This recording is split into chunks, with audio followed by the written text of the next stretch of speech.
Okay, Megan, come on out to the garage and I'll introduce you to Todd Richardson. He's the home builder. Hello. Hi there.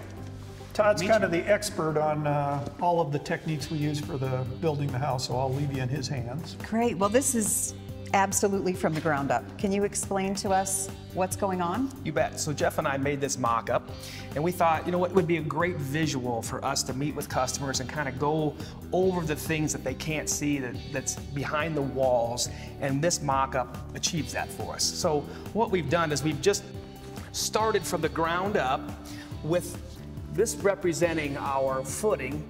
We did a capillary break across the whole footing. Why that's important is that that stops vertical drive of moisture to go up into your upper members of your concrete and then up into your house. I know Jeff talked to you also about the vertical insulation on the exterior of the home, which is represented by the yellow foam here. It's covered up on the concrete all the way down to the footing and all the way up to the roof. And it is attached to the back side of our zip wall. So the zip wall already has a membrane sprayed across the front of it. I don't know if you've ever noticed Tyvek on the outside of the wrap on the outside of the house. This allows you to eliminate that. That is a nice feature. We don't have all the flapping in the wind and all that. And then Zip has a nice flashing system that we're able to use on the seams, which stops any wind penetration and moisture penetration. So that's very nice. If we go around to the back side, it's pretty much just a traditional system from there. And then we're able to net and blow the 2x6 walls and do our normal insulation in there. But in combination, the two added together add to an R30.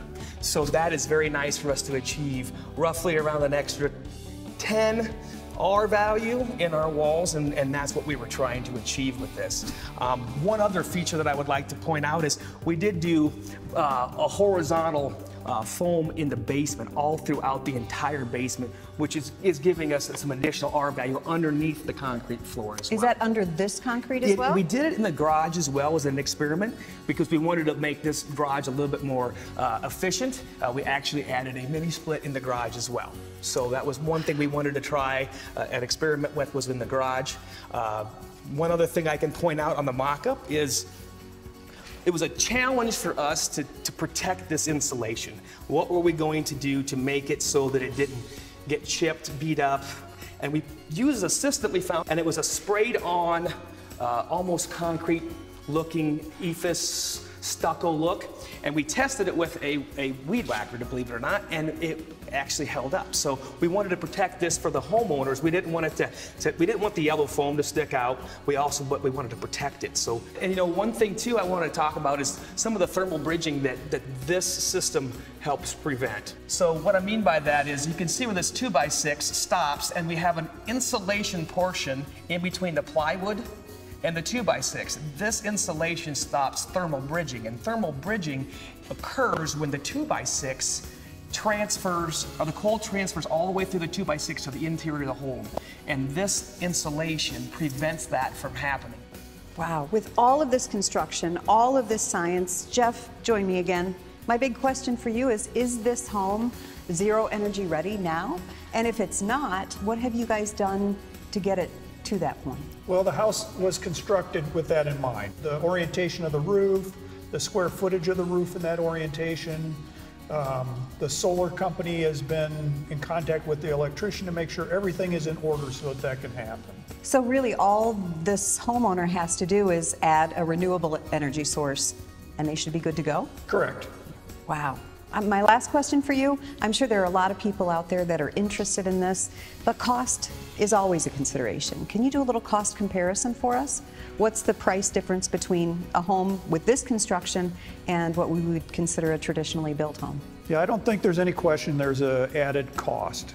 The Department of Energy has estimated that if we meet all of their rigid standards, the increased cost can be about 5 or 6%.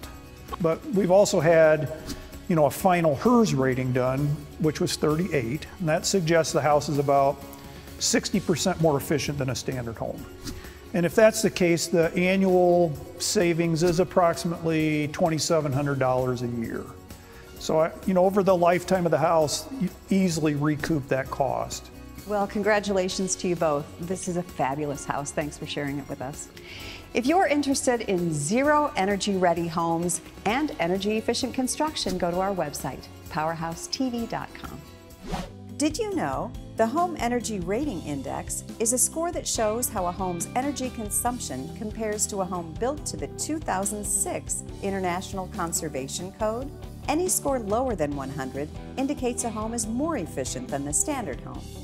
For example, a score of 80 means the home is 20% more efficient than the code home. A score of 120 means the home is 20% less efficient. The lower the number, the better.